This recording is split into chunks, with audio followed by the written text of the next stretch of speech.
L'esprit est qui a déjà allé donc il y a des le 27 il fallait pour bien le peuple nous sommes aussi la maman ma limite va faut traverser la mission. Alléluia. Est-ce que vous pouvez d'abord la main mais la maman va retirer ma limite la vie la mission. Nous sommes retirer la maman ma limite nous allons vivre ensemble et continuer à jouer et que le vocat ma maman et mon maman et des millions il y a tout dans Paris et que tu as joué et mon marino et tout à l'heure de Rosalie au nom de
effet salema.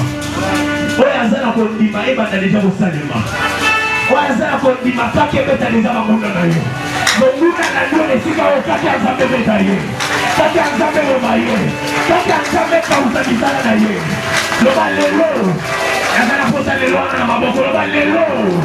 Kuno maombe mete. Yalimota na nga. Kotele na desire na nga. Kotele na katoko na nga. Lelo. Kake azambe, ego marino, ekika bozali, onode, beta maboko, kake azambe bete na mabo, tous les autres lettres, kake azambe na mabo,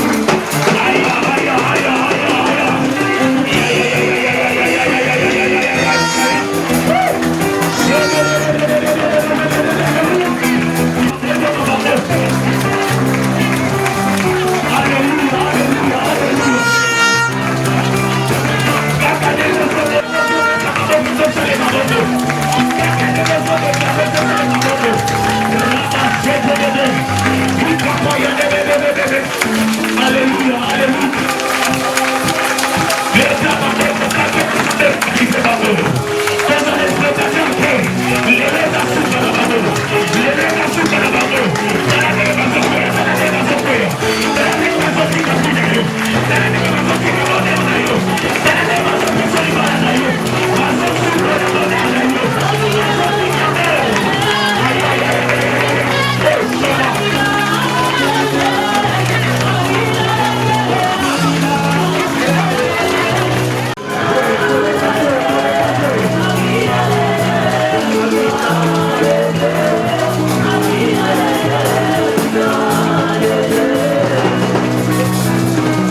En tout cas, l'équipe. Et comme il y a un fonctionnement, là, je suis quand il y a un Osakana. Ensuite, on va ici à Osakana. Là, ici, on va le connaître. Là, le matin, il y a au mois de novembre, les arrêts qui vont avoir un peu de décembre côté. La pénitentiation, et qui t'a la question, il y a le 19 qui t'a à 16. Là, il faut que l'hôpital, docteur, il faut l'hospitaliser. Là, le docteur, on va hospitaliser. Lakini anapokuwa kuna saa examen docteur abenga siaka ayo dossier ko mtandao kwa signer kwa kweli ndio kwa hospitaliser signer sio kile kama ile hakuna etayo ngana signer na kwa ensemble au signer ayo na signer na pili na ngapi na zote na ndio kwa ndio na oyo kama no papa na nyoto nzoto na zoyo kangote na baadaye kwa kwa baba Tapi, kalau kita mesti kalau orang lagi ni, mana aku pakai, mana aku nak tahu apa apa orang. Jadi mana nak pakai apa sekai, mana nak pakai apa pun. Orang selalu tanya, mana aku tiga hari pun orang selalu aku sangai. Apa? Anda kalau orang apa ni saya kerana, orang apa yang pakai apa macam, pasal kita ini anda apa pun ni, pakai.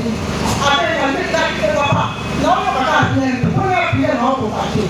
Il a écrit un certain mercredi, ça s'est fait fort, parce qu'il est tout à l'heure papa. Il a comme là, c'est papa. On dit autre, la zone est en haut. La zone est en haut, on est en réalité, on est en haut. Papa, il a là, au fond, il est au fond de ça. Donc maintenant, là, comme il m'a dit, ça pas de souci, on a le passé de moi, là, on coupe à la souci à maman, pas plus jamais. En ça, là, qui vient aller. Après, si là, on continue, on continue pas à la vie, on pas beaucoup. Là, on va pas beaucoup, on coupe à terre. En tout cas, on est pour que là, qui se fait. Papa, on est le signal qui est le bas. Là, on a ça, la constipation, on a pas monté la vie, on va. 2 semaines, ça fait la toilette, la commune on est là, on va partir. Ils ont besoin de nous. Ils ont besoin de nous. Parce que nous sommes en train de faire. Ils ont aussi ma carte. Parce que nous avons une intervention à l'hôpital. Parce que l'intervention, la commune, ça va c'est le bon de son porta. Et donc voilà, et lesquels qui va dans tout ça, aux malades. C'est que nous avons vraiment la union au Congo. Donc, les chemins, on a raté. Enfin, il faut que les gens exprimés au yo-yo, on a la partie, et puis les 6, et d'ailleurs ça, on n'a pas le mot, on a la papa dans la petite, on a la petite, la petite,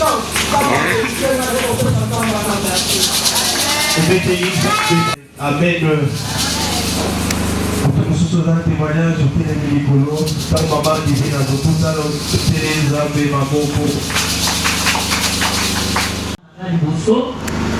Ezaki année 2024 ya Mobiba azaki kaso asali fièvre après fièvre na face à la crise il faut tous hospitaliser et baler pour son à air nyonso ezaki kokoma na moment ya mois de novembre 2024 azaki sous fièvre après fièvre na asali crise nalemaki epa papa bondelaki papa lobi kobanda kaka lelo mpe sikoyo na pesi maladi omiti tozotika ye lelo kaka maladi ekozongaka lisusu te yango lelo kopesa nzambe merci kobanda jour wana ti lelo 2025 année mobimba asali bafièvre natikali kosala crise te yango napesi nzambe merci nzambe alokisima.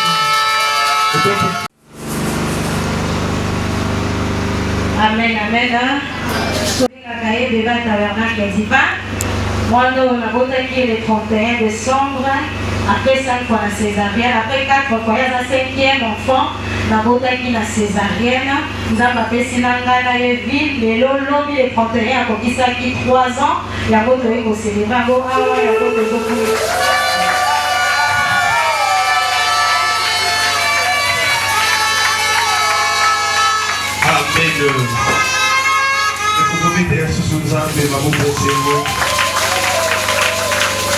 Amen. Donc, nous merci pour merci pour le témoignage avec tout l'honneur, s'il vous plaît, il est plus le président Fati. Alléluia. Parce qu'il y a ça pour Zambé, ministre de délivrance. Alléluia. La Bible déclare qu'il y a voyant sa parole est mieux que les fruits délivrés de la fosse. Quand nous avons papa la mission, nous avons la mission de Noma, où il faut pour la mission de Noma, on fait sa mission, c'est là la 2026, vous mettez les arbres et ma boue.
A été une année très difficile pour cette église tabernacle. Nous avons contourné cette montagne de Cades Barnea à la recherche des solutions. Père, tu as dit, regardez vers le nord pour 2026.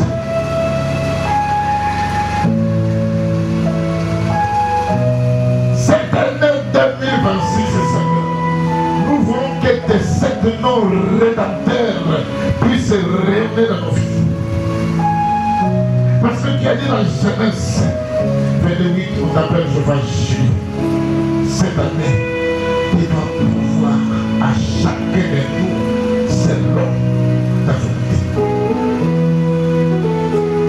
Il est écrit dans Exode 17, 15, on t'appelle Jéhovah ici, Dieu notre victoire. Cette année, qu'on le fait ou pas, nous avons la victoire sur les réclamations. Nous avons la victoire sur les condamnations.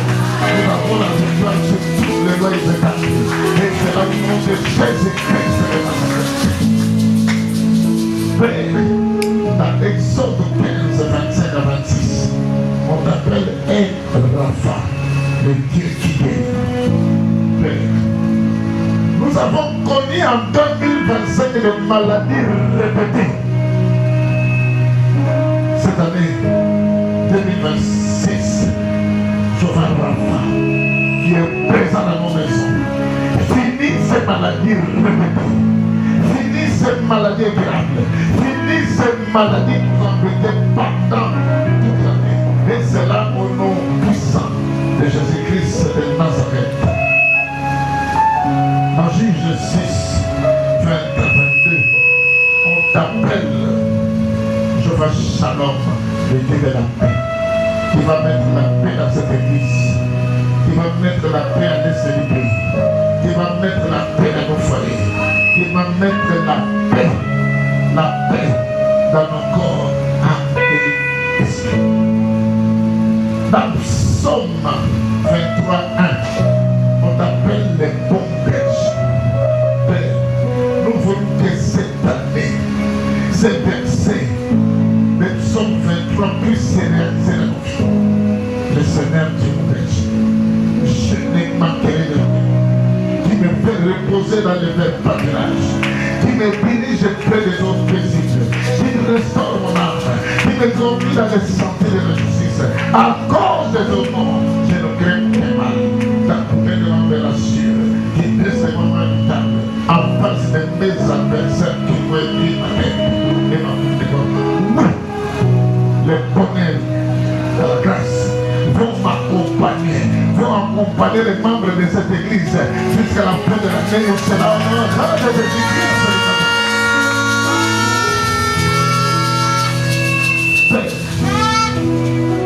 Dans Jérémie 23, 6, on t'appelle Jéhovah Jireh, le Dieu de la justice. Nous voulons cette année, c'est l'année de la vengeance. Tous ceux qui ont connu des problèmes, tous ceux qui ont créé des problèmes, tous ceux qui ont mis dans les prisons spirituelles, il est écrit dans 1 Thessaloniciens 6, il est de la justice de Dieu et rendre l'affliction à tous ceux qui cherchent à nous affliger. Père, je dis la 1 Timothée 4, 14. Alexandre le forgeron qui m'a fait beaucoup de mal, qu'il te soit rendu selon tes œuvres. Cette année, tous les Alexandres le forgeron Dieu, nous demandons que Dieu puisse faire selon tes œuvres. Cette année, Zacharie 14, 12 à 14 va s'abattre à tous les ennemis des membres de Tabernacle. Ils auront les yeux pourris, les oreilles pourries, les corps pourris. Et c'est là le nom suprême de Jésus-Christ de Nazareth. Dans Ézéchiel 48 et 35, on t'appelle Jéhovah Shammah, Dieu puissant.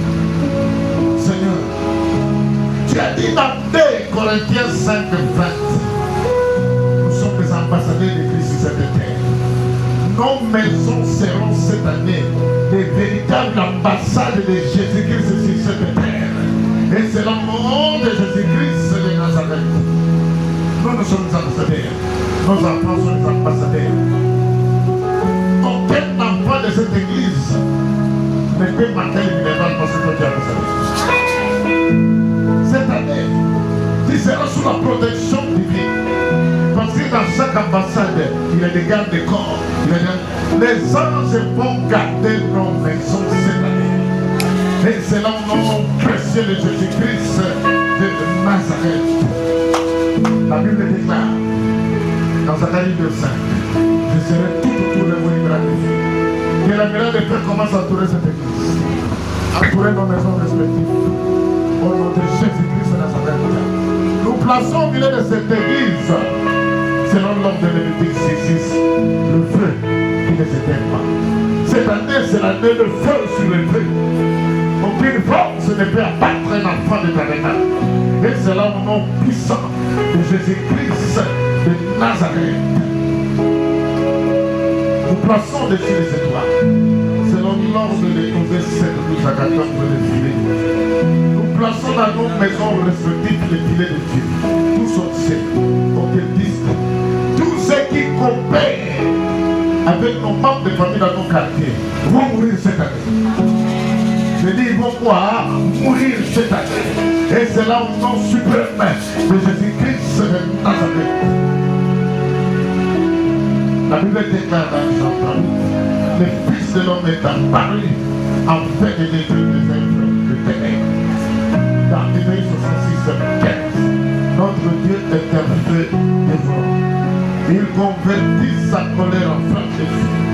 Ses menaces en présence de feu. Il fait son jugement par le feu. Dans témoin indice, si nous sommes des enfants de cet tabernacle, que le feu descend dans nos maisons, descend dans ces quartiers, descend dans nos affaires, descend dans nos boutiques, et c'est là au nom de Jésus. Que Dieu bénisse la prière d'aujourd'hui. Que Dieu fasse lire sa face de Dieu. Que Dieu tourne tous ses regards sur nous. Que Dieu nous accorde la paix. Au nom de Jésus-Christ, nous disons Amen. Amen. Pour ceux qui étaient là le jeudi, le dernier, c'était mardi, le dernier mardi de l'année. Bao bazalaki mokolo ya mibale oyo ezalaki mibale ya suka ya mbula. Je dis ceci. Mbula nzambe alobaki boye. Cette année, il faut jeter des agendas, des cahiers cartonnés. Parce que nous allons mettre le dictionnaire des versets bibliques à mettre.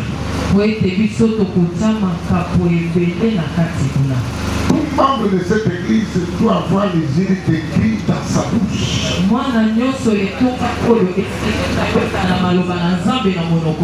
Parce que dans Psaume 91, ouvre ta bouche et je puisse la remplir.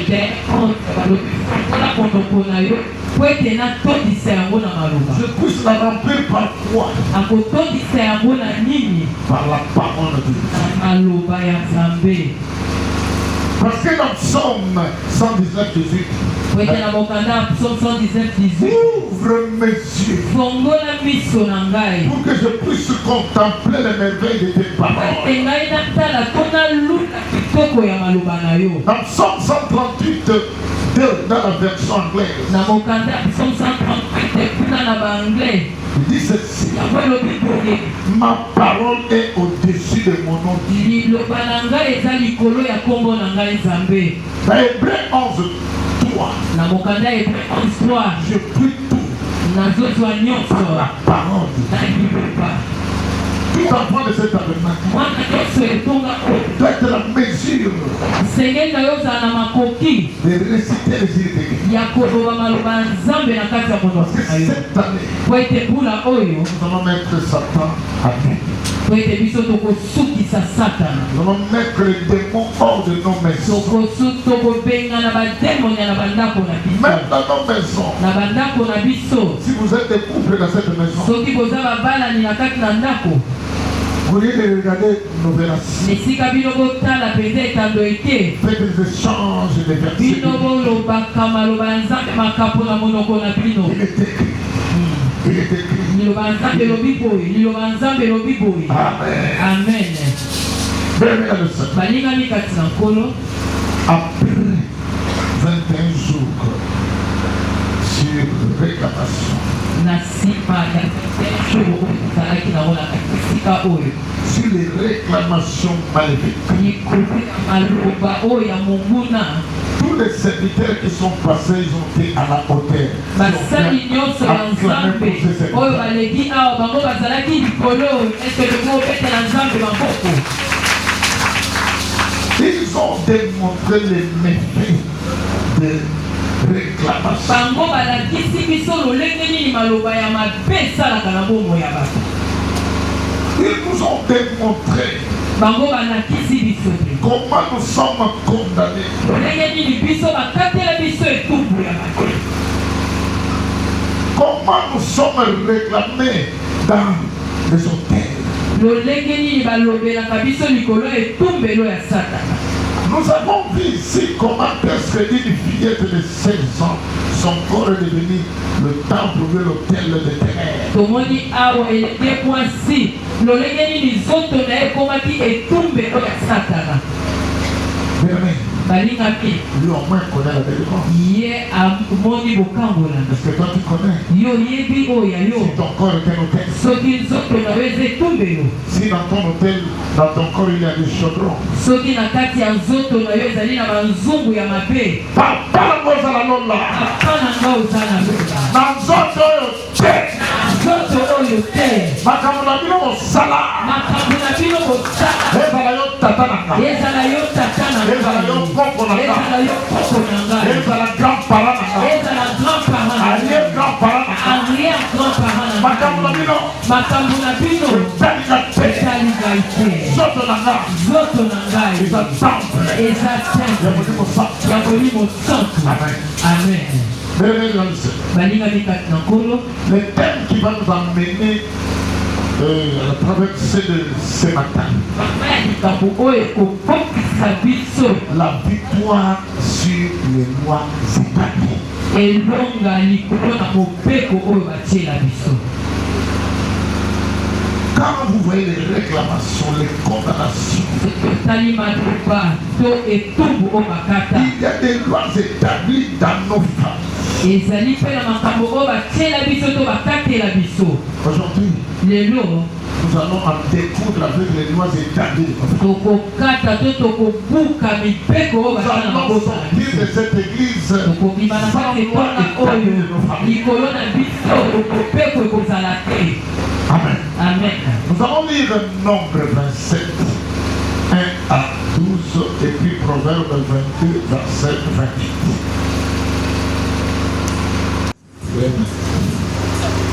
La Bible dit ceci. Fille de Séponchat, fille de Herb, fille de Galate, fils de Marc, fils de Namassé, de famille de Namassé, fils de Joseph, et dont le nom était Macha, Noah, Olga, Mika et Tishasat. S'approchèrent et se présentèrent devant Moïse, devant les sacrificateurs de les arts et devant les princes de toute l'assemblée. L'entrée de la tente d'assignation, elles dirent: notre père est mort dans le désert. Il n'était pas au milieu de l'assemblée de ceux qui révoltèrent contre l'Éternel. De l'assemblée de Corée, mais il était mort pour son péché et il n'avait point de fils. Pourquoi le nom de notre père serait-il retranché du milieu des familles? Parce qu'il n'avait point de fils.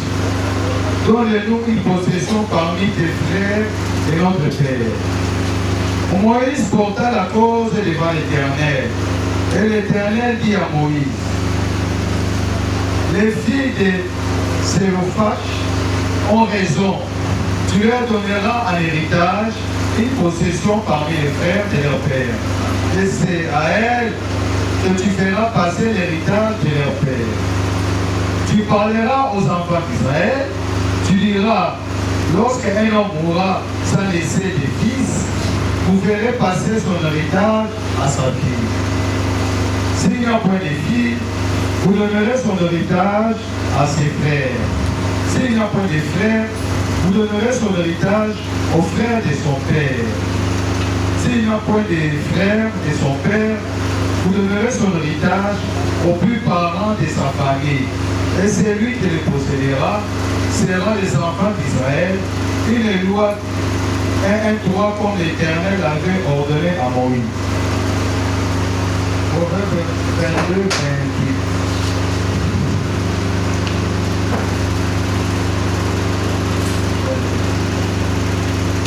Dans Proverbe 22, le 28e verset, la Bible dit ceci.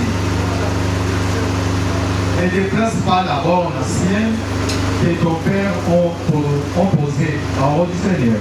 Amen. D'après la rousse, Nakolalisa mokanda la route. la loi c'est quoi? Mobeko eza nini? Une loi Mobeko est une règle yango ezali etielo moko ou une obligation écrite.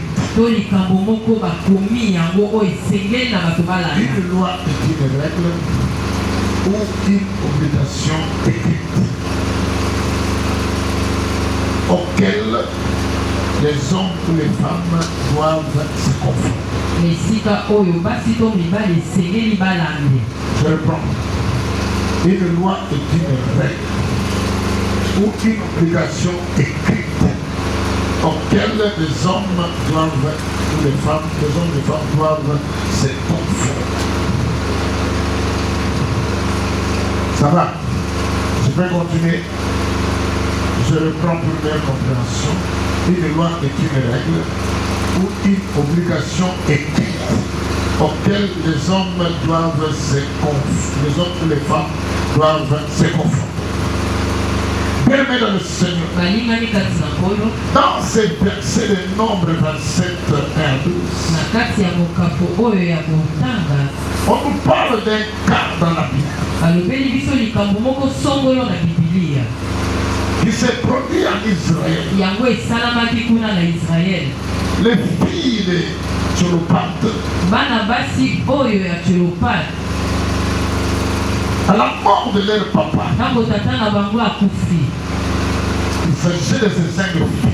bango bazalaki mitano basi mitano Makia, Noah, Ogla, Milka et Tisa.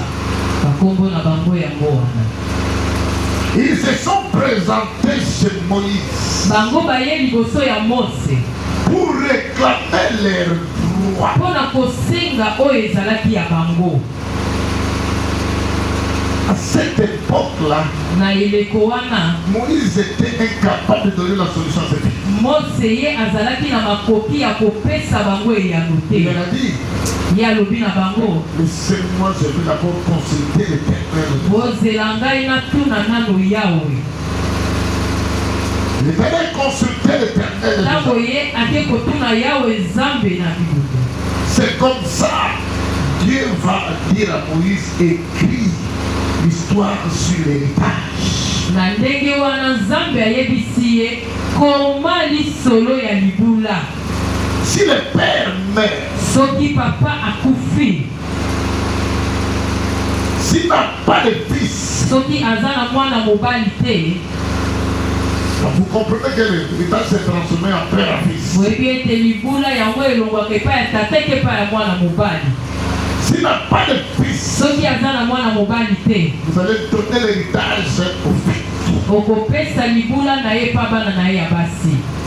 S'il n'a pas de fille et de fils, soki aza mpe na mwana ya mwasi te to ya mobali te vous allez donner l'héritage à ses frères et sœurs. bokozwa libula na ye bokopesa yango na bandeko na ye ya basi to ya mibali. S'il n'a pas de frères et de sœurs, soki aza mpe na bandeko ya basi na ya mibali te vous allez donner l'héritage à ses proches parents. bokozwa libula na ye bokopesa yango epai ya batata na ye. Amen. amen. Même dans le Seigneur, balingami kati na nkolo si on peut nous lire Hébreu 9, verset 16. Hébreu 9, Il y a un testament. Il est nécessaire que les morts du testateur soient constatés par un seul. Kufi. Ce testament ne sera pas valide. Yango ana makambo ya lobito akomi yango ekozala na ntina te. Un papa peut être en vie. Moboti to tata akoki kozala na bomoi. Il peut dire à son enfant Akoki mpe koyebisa mwana na ye que cette maison t'appartient. ndako oyo eza ya yo. Tant qu'il n'est pas encore mort, Soki akufi nanu te, cette personne ne revient pas à cet enfant. ndako wana ekokoma nanu ya mwana wana te. Il faut qu'il meure Esengeli ete yakufa pour que son testament soit valable. po ete maloba oyo yalobi yango ezala na nguya. Laisse-moi te dire, Tika nayebisa yo il y a l'Ancien Testament, ezali na boyokani ya kala il y a le Nouveau Testament. mpe boyokani ya sika. Cela veut dire, Yango elobi ete comme Jésus-Christ est mort à la croix, lokola Yesu Kristo akufaki na tout kulusu, ce qu'on a écrit dans l'Ancien Testament et le Nouveau Testament sont des lois. oyo nyonso bakoma na boyokani ya kala mpe ya sika yango eza mobeko, Ce sont des lois. yango eza mibeko. Personne dans ce monde Moto moko te na mokili oyo n'a de droit ye aza na nguya to à makoki lever ce qui est écrit. ya kolongola oyo ekomami. Si vous suivez très bien, Soki dans bolandi Apocalypse malamu, 22, 18, na mokanda Apocalypse 18, ne retranche rien, kolongola eloko te, n'ajoute rien, kobakisa mpe eloko te, sinon il sera frappé. yo okobetama. Si tu ajoutes quelque chose, Soki obakisi eloko moko tu retranches quelque chose to olongoli eloko moko qui se trouve dans la Bible, oyo eza na kati ya bibilia, il sera frappé. yo kozwa etumbu. Beaucoup de chrétiens sont dans l'avènement. Bakristo ebele bango mpenza bazali na lolanda, Ils entrent dans les églises bango bazokota na baeklesia où on enlève une partie de la Bible. bisika oyo bazolongola eteni ya bibilia. Je donne l'exemple. Napesi ndakisa, J'ai lu la Bible du Genèse jusqu'à l'Apocalypse. natangi bibilia banda na genese kino na suka Je apocalypse. n'ai vu nulle part où on baptise les gens dans les bassins. Bisika moko te namona bazokobatisa bato na kati ya base. Je n'ai pas vu un endroit où on parle de baptistère. Bamoni te bisika moko bazwi eloko moko bisika babatisaka bato. Si tu es bien baptisé dans la piscine, il faut reconvertir ton baptême. Soki mpenza bakenda kobatisa yo kuna na bapisine esengeli na yo bandela. Amen. Amen. Cette année, Mbula oyo nous allons appliquer scrupuleusement ce qui est écrit dans la Bible. biso tokosalela na bokebi makambo ekomama na bibilia. Ce qui est écrit est déjà écrit. Oyo ekomama esi ekomama. Personne n'a le droit de Moto révoquer moko ce qui te est écrit. aza na ndingisa ya kolongola. Si Dieu dit, Soki nzambe alobi Deutéronome 28, na mokanda Deutéronome tu seras 28, la tête et non la tête. okozala moto okozala mokila Je te. te dis, Nalobi na en yo 2026, na mbula tu otokoti seras la tête de yo ta famille. okozala motu, Tu seras la tête de ta famille. okozala motu ya libota Tu seras na pas la yo, tête de ta famille. okozala mokila ya libota na yo te. Même dans le Seigneur. Balingami kati na nkolo Dans 3 janvier, na mokanda ya 3 Dieu janvier t'aimé. molingami Je souhaite que tu prospères. ngai nzambe nalingi À tous tofuza égards. bisika Comme nyonso prospère. lolenge L'état de ton âme. molema na yo ezofunga zala nzoto kolongola 2026, na mbula oyo nous tokoti serons en bonne santé. tokozala nzoto Personne kolongola ne peut nous empêcher moto la moko santé. ta kopekisa yo ozala nzoto makasi. Peu importe les flèches et les ténèbres, ata lolenge nini mitambo bazota na tu seras en mokanda bonne santé. yo tokozala nzoto kolongola. Amen. 2026, Na mbula 2026 il est écrit ekomami dans Psaume 1, verset 3. na mokanda psaume 1 verset 3, Tes mains maboko sont comme des plantes eza lokola nzete plantées près d'un oyo courant. baloni pembeni ebale Dans le péage oyo makasa na yango de ces chrétiens. ekokauka te. Bien, Balingami un jour, j'étais au niveau de jardin zoologique au point, avenue du commerce et avenue Casamance. mokolo moko moumbu na nzambe azalaki na jardin zoologique, C'était pas la période de manque. ezalaki eleko ya mangolo te, Mais j'ai vu ces femmes en train de prendre kasi des manques. amoni basi bazoteka bamangolo. J'ai posé la question, c'est atuli motuna d'où viennent ces manques? bamangolo euti wapi? de l'île Mbamou. balobi euti kuna na île Mbamou. Parce que l'île Mbamou est entourée. Wete l'île Mbamou yango ezingami na mai. Là, il n'y a pas de saison. Bisika wana eleko eza te. Pluie, non pluie. Pula to pula te yango Je vais ekoki. dire à quelqu'un dans cette Na ekoyebisa moto moko na kati ya esika oyo. 2025. Na 2026 oyo. Chez toi, il n'y aura pas de saison. Esika na yo Il n'y aura pas de ekokozala te. sécheresse à demain. Okauke kozala te na Nous serons maboko na comme yo. les plantes plantées dans le bois. Okokoka lokola nzete balobi pembeni Il n'y aura pas la pauvreté. yo komona bokola te. Il n'y aura pas la sécheresse. Okopika bokauki te. Les mains n'auront plus de tout. Maboko na yo yango ekokoka te. Na kombo ya Yesu Kristo wa Toute Nazareti. personne Moto nyonso qui se soit dans ta famille, eza na libota qui na se soit au yo. quartier, Eza na bisika oyo qui fandi. oserait Oyo ya komeka. attaquer tes mains, Ya kosimba maboko na yo. Ya kokufa. il va mourir. Akokufa. Il va mourir. Akokufa. Non, c'est Au nom que puissant de Jésus-Christ de Nazareth. mais quand lui-même dit, dans 2 Corinthiens 8, 9, Yalobi na mokanda 2 Corinthiens 8, je me suis fait pauvre à la nga na foi misali mobola nekulusu pour que vous soyez riches. po ete bino bozala na bozwi Cette année, mbula oyo il n'y aura plus de pauvres dans cette église. babola bakozala te na kati etonga oyo La richesse est dominante dans cette église. bozwi mpenza yango ekokende Il y a makasi des gens qui vont expérimenter la ekozala richesse. bato bakobika bomembo na Les etonga gens vont oyo dire dans vos familles, bato bakoloba na mabota na cette bino femme a toujours petit. mwasi oyo asimbi Et kristo réellement, le petit, c'est ce voit. Kristo wa Nazareth. Amen, amen, amen. Amen. Il y a des gens qui vont dire, eza na bato bakoloba Salomon Siwana, regarde cette femme. à quel pas mort, naïe. Amen, amen. Amen. Et malheureusement, à quel pas papa na mort, amen. Na kumbinisa oyo nyonso na bomba. Amen. Baloba, baloba. Amen. Bana mwana bakosala nini? Bakopambwama. Amen. Amen. Amen. Amen. Mesdames et messieurs, balingami kati na nkolo c'est l'année de la faveur divine. eza mbula oyo tokobika bolamu na nzambe. Quand vous lisez par exemple Genèse 39, 40, soki otangi mokanda Genèse 39, 41, Joseph, Yosef un étranger, ye azalaki il est mopaya, devenu premier ministre ye akomi dans mokonzi une terre étrangère en na Égypte. mboka oyo ya ye te. Daniel, dans Daniel 1, Daniel na mokanda Daniel est Daniel un étranger. ye mpe azalaki Il est devenu mopaya gouverneur. akomi mokonzi.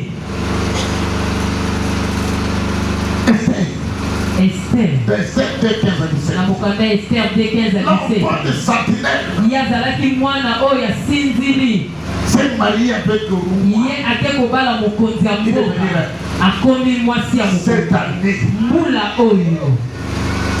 Molina, molina. Nakubalisa na nko. Amen. Nakubalisa na nko. Nanko. Amen. Même si dans ta famille il y a des cycles de ata na libota na yo molongo ya bozemba eza kuna. je te dis, nayebisi yo le cycle est déjà rompu. molongo wana ekatani Tu vas te marier facilement. yo okobala na pete. Laisse-moi te dire, tika nayebisa yo je suis en train de voir des ponts. nazomona mpenza bisika oyo bato bazokutana oyo bazokutana mpo na libala. Il faut savoir prier, mes frères. esenge na yo yeba kozopela bana na ngai ya basi. Il faut changer la personne. esenge na yo bongo alolenge na Nzambe pesanga mobali. Po nga nazala partenaire netonga. Amen. Nzambe kopesa mobali. Amen. Intérêt eza na kati. Amen. Amen, amen, amen. Amen. C'est l'année. ezali mbula Parce qu'il est écrit. po ete ekomami balingami Il y a des lois positives comme il y a des lois négatives. ezali na mipeko oyo ya malamu mpe mipeko ya mabe. Les lois positives mipeko oyo ya malamu sont là pour nous. ezali wana mpo na biso nyonso, Il y a les lois kasi mipeko négatives. oyo ya mabe Proverbe 22, 28. na mokanda proverbe Ne 22 déplace pas les bornes que tes pères ont placées. kolongola te mondelu oyo batata na yo batia. C'est-à-dire la pandémie ton père t'étend. yango elakisi ete libota ya tata na yo batata Tes mwasi oncles partenaires. batata neti na batata Tes kulusu cousins, tes cousines. bandeko ya tata na yo Ils sont là pour réclamer. Bango baza wana pona koloba. Ils ont mis des limites. Bango batie mindelo. Pour que tu ne puisses pas passer. Po ete yo lekate. Il y a une maman qui est ici dans la Ezali na mama ko azali awa. Il m'a dit, Alobi na momu na Nzambe. la maman de son mari. Mama ya mobali na ye. Il a dit, Alobi. yo, moi là yo, Ajima kila oya biso. Aza pete wana eza na kila na biso. Yo kofutanga nini? Koko mtazoseka azoreklame bafuta ye. Amen, amen.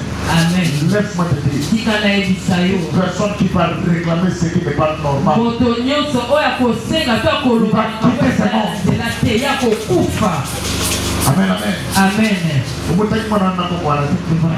Asa mwana na yo. Amen. Tu as cette fille, tous les filles ont le droit de progresser. Bana na yo basi bazana ndingisa ya kokoboso. Papa na nga ozana lola. Limite nyonso batala vie na nga. Limite nyonso batala vie na nga. Ezala mpona mbongo. Pona libala. Pona voyage. Pona nyonso. Lelo. Aleki limitu wana.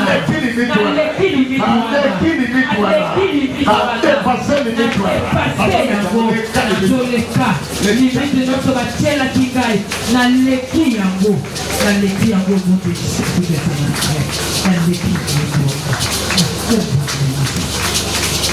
Amen. Amen. Dans Psaume 11, verset 3. Si les fondements sont renversés, que ferait le juste? La force d'un bâtiment réside sur la fondation. La force d'un arbre repose sur ses racines. Beaucoup de gens dans cette église en 2025, ils ont expérimenté le Kadesh Barnea. Pourquoi? Les esprits des eaux les réclamaient, les chaudrons réclamaient, les alliances cachées réclamaient. Il avait des cris de détresse dans les hôtels. Il avait des condamnations. Des condamnations. Amen. Amen.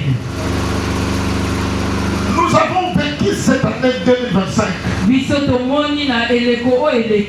La loi de la gravitation universelle a agité beaucoup de gens.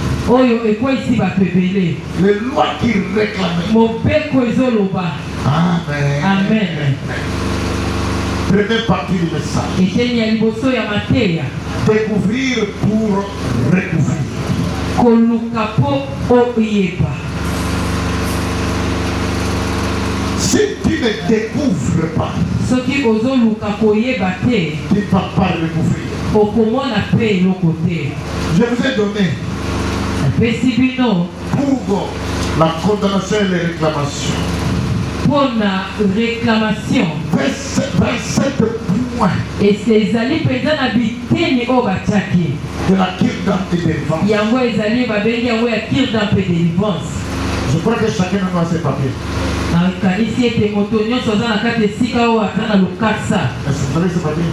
Ozui lokasa oyo. Maman, ici je vois papa Blanchard dans mes pas. Si tu as eu ça le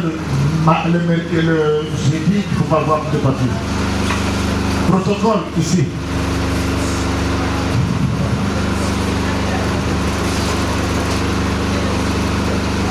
Ici, protocole. Et c'est là yo mona pour oyeba. Dans la première question, de quelle famille viens-tu? Est-ce que tu viens de la famille polygamique ou monogamique?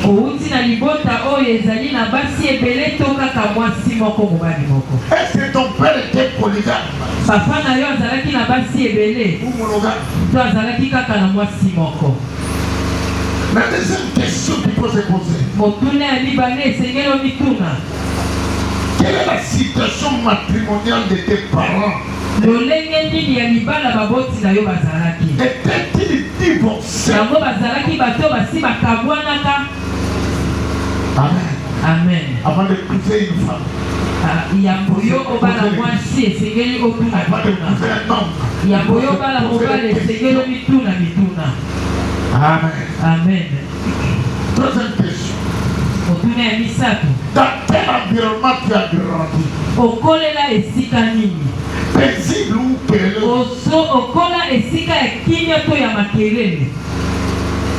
Amen, amen. Amen. De quel mort sont morts tes parents? D'accident ou de maladie? Si c'est la maladie, quelle sorte de maladie? Amen, amen. Amen. Cinquième question. De quelle maladie héréditaire a toujours souffert la famille? Amen, amen. Amen. Existe-t-il une alliance entre tes parents et les idoles?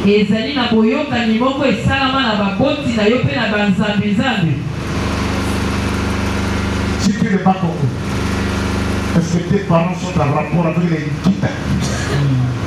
Si tu es des kiff, c'est-à-dire Nord, Sud,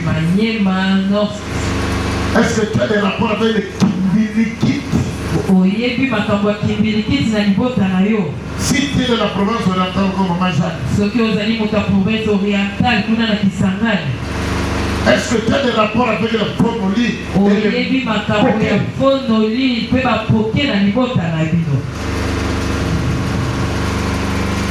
si tu es de la province de l'Équateur, as-tu des rapports avec les Ebola?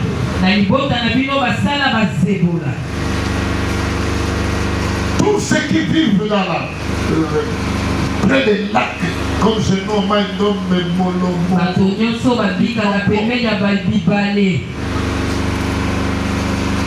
A-t-il des rapports avec les esprits des hommes ou la sorcellerie là qui se filiale?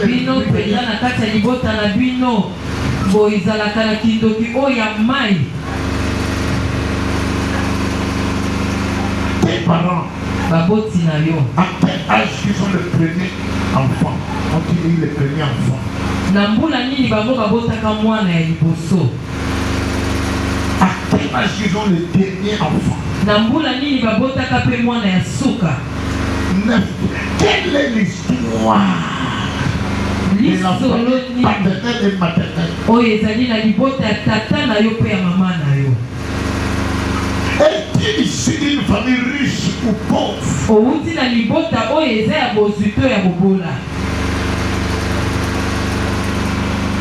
Est-ce que la fortune dans votre famille est-elle durable ou non durable?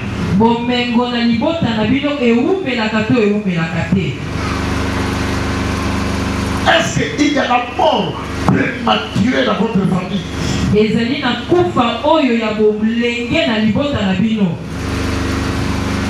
Tes parents et toi-même, es-tu observateur de la tradition?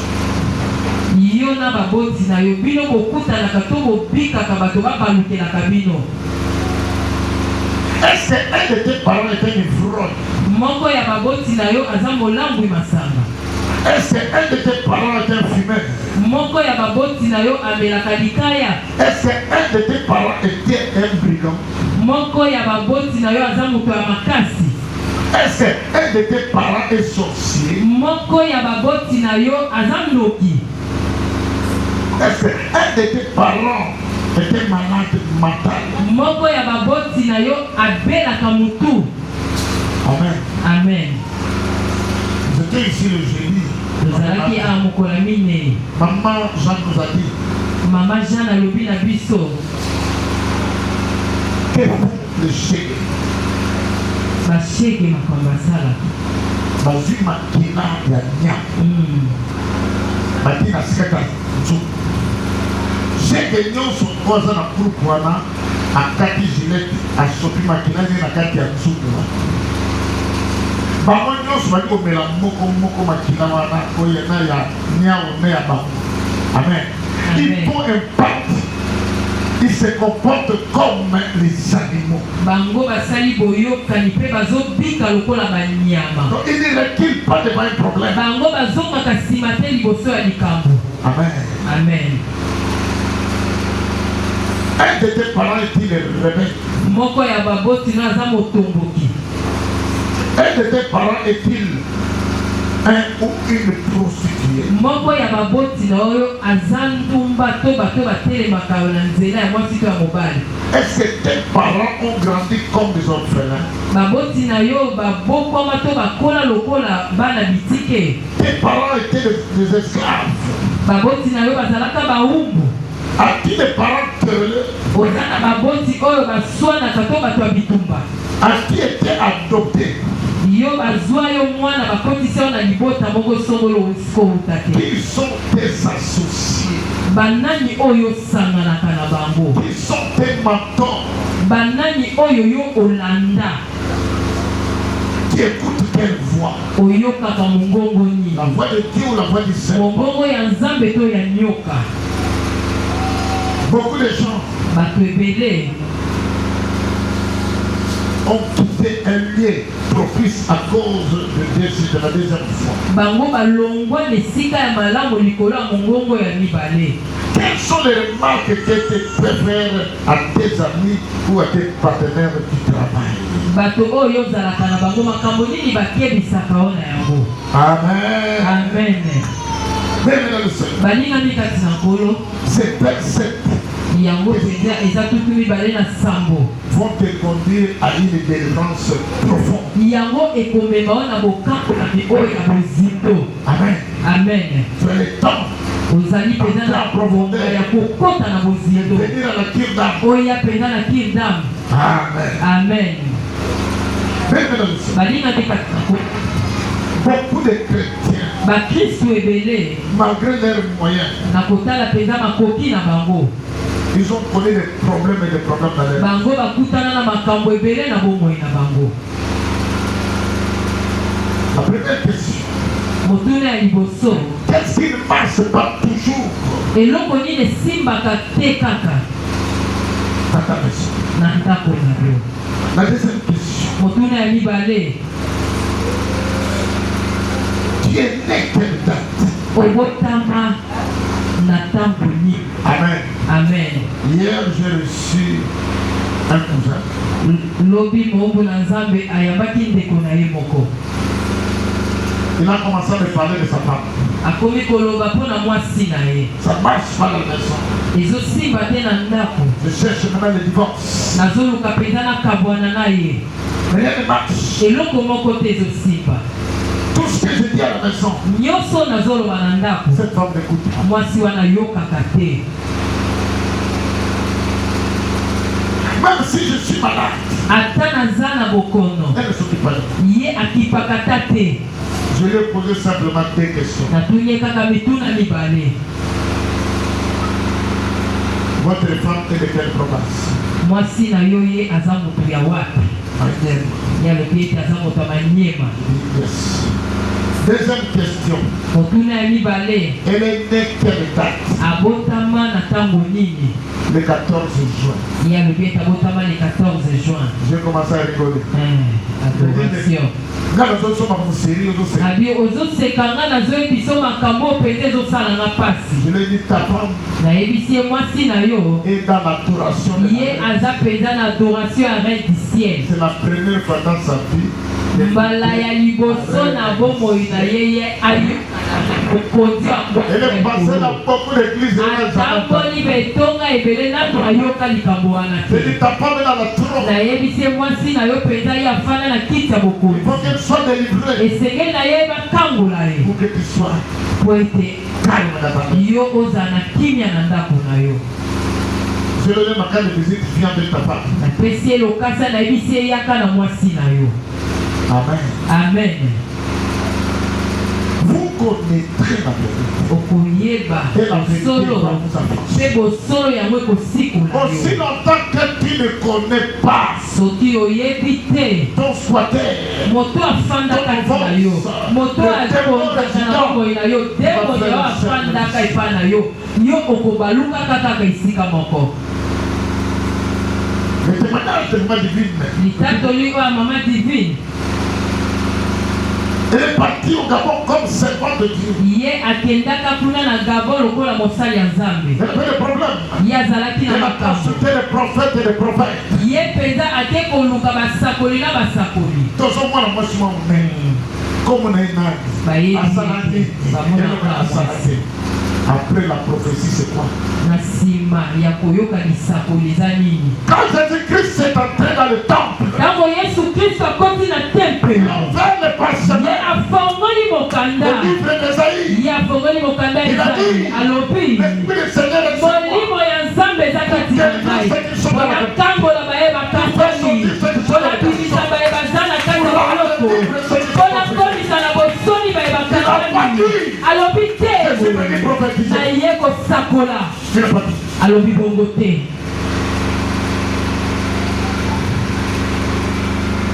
Il faut la délivrance. esengeli na yo na kokambola Il faut se débarrasser de son vie. esengeli na yo olongola basali te eza Tu kati dois na yo connaître esengeli oyeba qui est assis sur toi. oyeba te nini Tu ezali vois notre fillette de 16 ans. lolenge ndeko na biso ya mwasi À oyo l'âge de 3 ans. na mbula ya misato Une certaine maman Pauline est entrée dans son corps. mama moko Pauline akota na nzoto Elle na a ye fait de son corps le ye temps. asali na nzoto na ye Il y a des etumbelo chaudrons. ezali na La piste banzungu d'atterrissage. ezali na bisika oyo bango bakitelaka na nzoto ya moto. Quand maman Annie a téléphoné son papa va dire non, cette femme-là, maman Pauline, c'est une guérisseuse. Donc, on garde. Bakendeke pas naye. D'ailleurs, batikala na nyongwa nganga. Ehe. Tu vois, après 13 ans, na nsima ya réclamation sur les têtes. maloba wana ezolanda likolo ya nyongo Ça commence à suivre. yango ezolanda Papa nanga ozala lola. papa na nga oza na lola Nga nayebi te. nga nayebi te Nyongo nini koko nanga azwa. nyongo nini koko na nga azwa Nyongo nini papa nanga nyongo azwa. nini papa na nga Lelo azwa ezolukelanga lelo banga. ezolukelanga bangambo Yesu de Nazareth. yesu kristo ya nazarete Elanga futelanga banyongo wana Akira na Yesu. makila na yesu futelanga banyongo wana yesu futelanga banyongo banyongo basengaka oyo bazala evi na ngai butu mpe moi oyo nga na yesu lelo nazopela makila na yesu efutelanga banyongo wana makila ya yesu futelanga banyongo banyongo bakoko na ngai banyongo baboti na ngai bazwa oyo lelo komela ngai ngambo oyo lelo koma kobebisa vi na ngai futelanga banyongo wana na nzela ya makila Amen. Son de Jésus. Bien-aimé, Balingami. tata moko te akoyebisa yo verité. Amen. Batata babaka nga nazalaka mayele nazalaka le premier nabatika malamu kaba zoka bakota bisika. Amen. Amen. Vous connaîtrez la vérité et la vérité vous affranchira. Kubeba kusolo kusikola yo. Papa nanga ozala lola. Papa nanga oza na lola. Tata nanga asala. Tata nanga Kala yebi te. Oyo koko asala. Oyo koko asala. Na yebi te. Oyo arrière parent asala. Oyo arrière parent asala. Na yebi te. Oyo arrière Oyo arrière parent asala. Na yebi te. Lelo.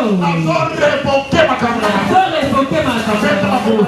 Revoke makambo nyonso oyo bakoko na nga basala oyo barrière parent na nga basala makambo oyo baboti na nga basala nazorevoke yango na vi na ngai narevoke makambo na bango nazopaka yango ezeeeki nazaret naponi yango bomo ya ngai na koko kristo. Amen. Amen. Bien-aimé dans le Seigneur, balingami kati na nkolo cette année, mbula oyo il ne faut pas garder des secrets. esengeka yo te obomba makambo lokola makambo ya kobombama Parce que dans Matthieu 10, 30, Dieu connaît le nombre de C'est Dieu. Toi, tu ne connais pas le nombre de qui se tournent à dans Psaume 139, 1, 4, quand tu as la parole dans la bouche, Dieu connaît ce qu'elle dit. Amen. Oh, c'est que on a na moloba moteti na mokufa. Oyo lokolo so moloba motoko sala nini okufa. Souma peut se dire que loba. Amen, amen. Moi j'ai fait une femme. Il avait des sérieux problèmes. Cette femme, elle est venue à la Kirdam. Comme les cureurs, nous sommes des hommes péchés. Vous poser des questions pour comprendre ce que c'est dans cette femme.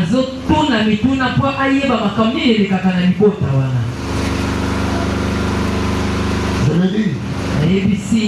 Là, le Saint-Esprit m'est soufflé. Parce que pour faire le kingdom, il faut avoir la maîtrise du Saint-Esprit. Il faut être un ami du Saint-Esprit. Il faut être un ami du chandelier. Le Saint-Esprit m'a dit, entre encore en profondeur. Je lui dis, maman, tu as un problème que tu n'as jamais dit à personne. Moi, je me présente aujourd'hui comme ambassadeur de Christ. Quand tu es devant moi, c'est comme si tu es devant Jésus-Christ. Dis-moi, juste qu'est-ce qui ne va pas. Quel est ce problème que tu caches? Elle a hésité. Mais papa, la table la partie, la bombe du Kaboul, tu es dans le bureau.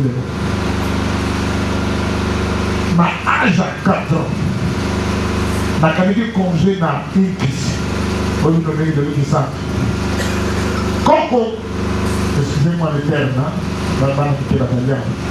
La banane qui se touche, quand ma salle a touché, puis dans son col, elle a soko le bureau ça la nene pour kufa. Ti Coco a divergé na. Ti Coco a comme si na machine na ni. Ata na bali awa me Coco wana asala tout.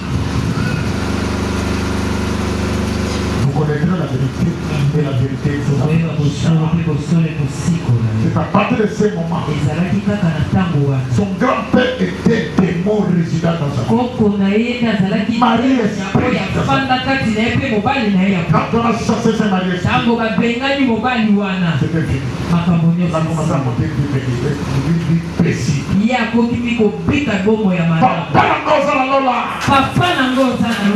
Papa femme esprit non ça tout qui s'aganda.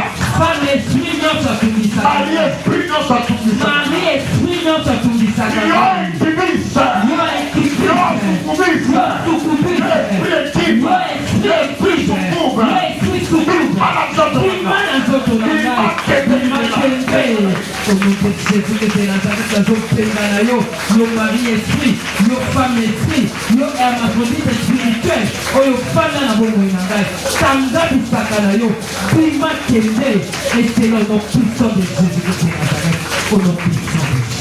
Amen. Amen. Deuxième partie du message. La famille est dédiée aux idoles. Il y a des familles qui ont dédié leurs enfants aux divinités.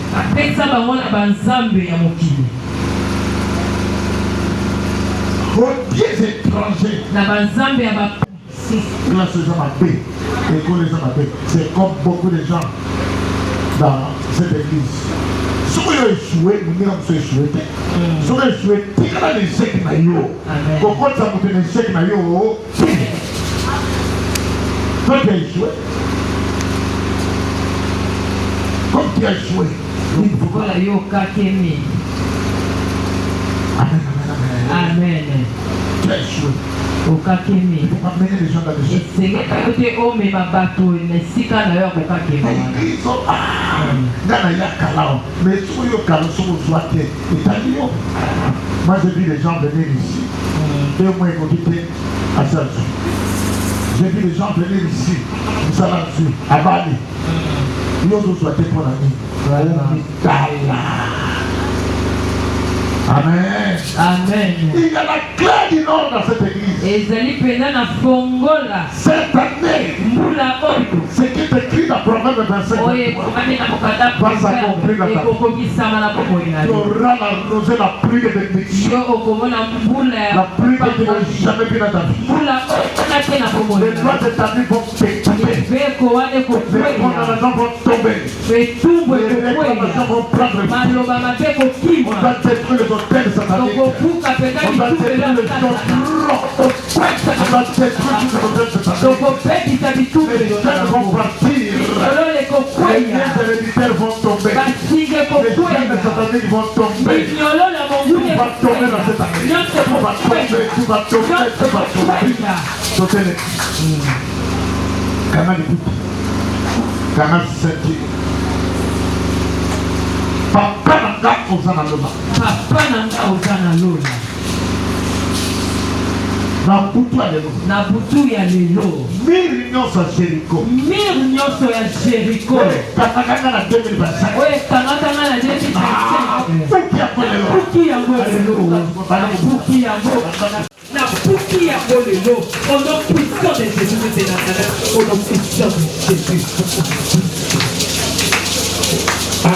Amen. Papa n'a pas osé dans le bas. Papa nanga oza na lola C'était nyonso bakunda motulu na nga manzaka na nga. nzete nyonso bakunda motolu nanga manzaka Kati ya kolelo. na kati yango au nom de Jésus de Nazareth nazwi tronçonneuse ya lola nazokata nzete nyonso balona motolu na ngai manzaka mpe suki na ngai lelo nazokata nzete wana na kati yango au nom de Jésus de Nazareth nazokata nzete wana